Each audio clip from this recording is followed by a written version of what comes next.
Today, we're going to be tackling garden invaders, bugs, animals, and a few wild children. Here are 3 natural ways to keep your garden intact this summer.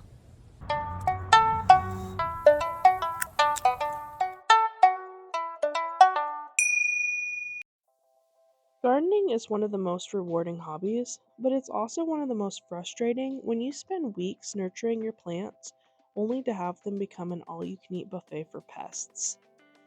Today I'm sharing 3 of my favorite natural pest deterrents that are cheap, easy, and safe for your family, pets, and precious plants. One of the easiest and most effective pest repellents is something you probably already have in your kitchen: crushed red pepper.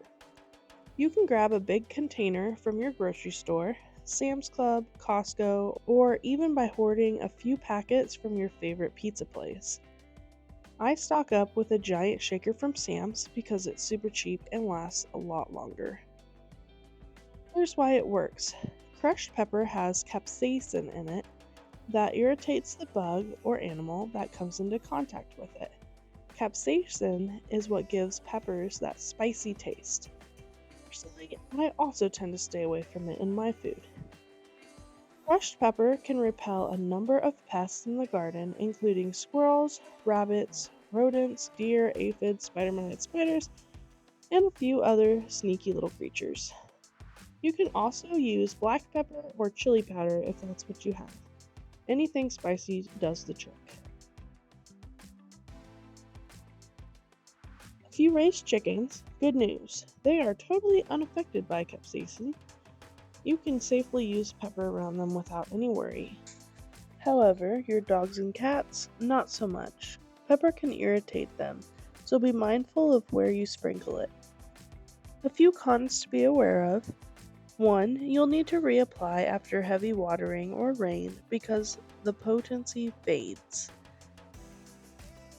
It can also deter pollinators like bees, so avoid using it on plants like squash or other plants that use pollinators to grow fruit, unless you plan to hand pollinate.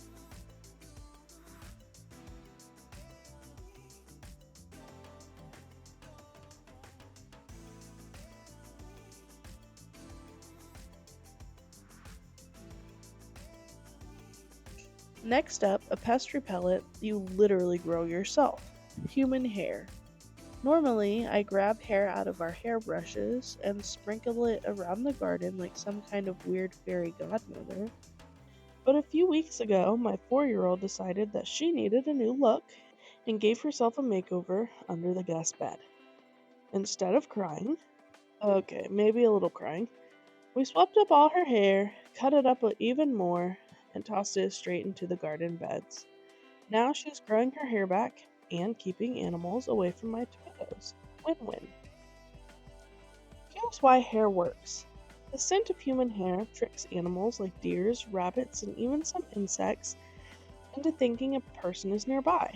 Kind of like how my husband runs away when he smells our baby's diaper. It acts as a natural do not enter sign for many pests. Bonus benefits of using hair is: 1. Hair can help retain soil moisture so it acts as a mulch. 2. As it breaks down, it can add nitrogen to your soil like a fertilizer.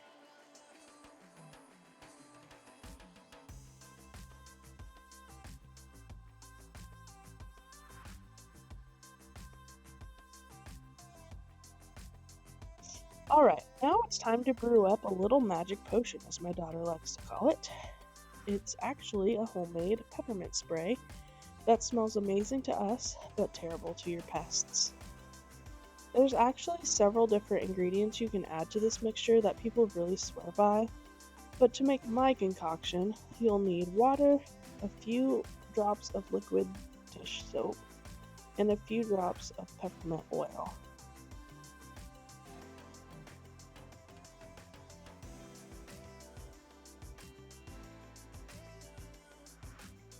Here's how to make it. Fill a spray bottle almost full of water. Add a little squirt of dish soap, which helps the potion stick to the leaves and the bugs. and then add a few drops of peppermint oil. Keep going until you can smell it from a foot away. Trust me, your nose will tell you when it's done. Here's why it works. Dish soap helps coat soft-bodied pets like aphids and can actually kill them. The dish soap can also help deter mosquitoes, ants, and flies. Peppermint oil deters slugs, snails, squash bugs, aphids, flies, spiders, and even larger animals. A couple safety notes. Be careful not to spray this near your eyes or open cuts. And also, you might even wear gloves if you're sensitive to essential oils. And a note, if you're super bug friendly, just know that this spray can kill some soft bodied insects. So use it thoughtfully if you're trying to be super gentle with the garden ecosystem.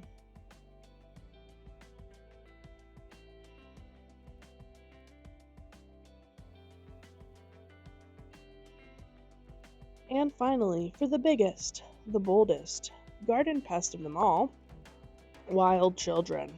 Every summer, without fail, my kids eat half the peas before they ripen, dig giant holes, and even use my grow bags as their personal spas.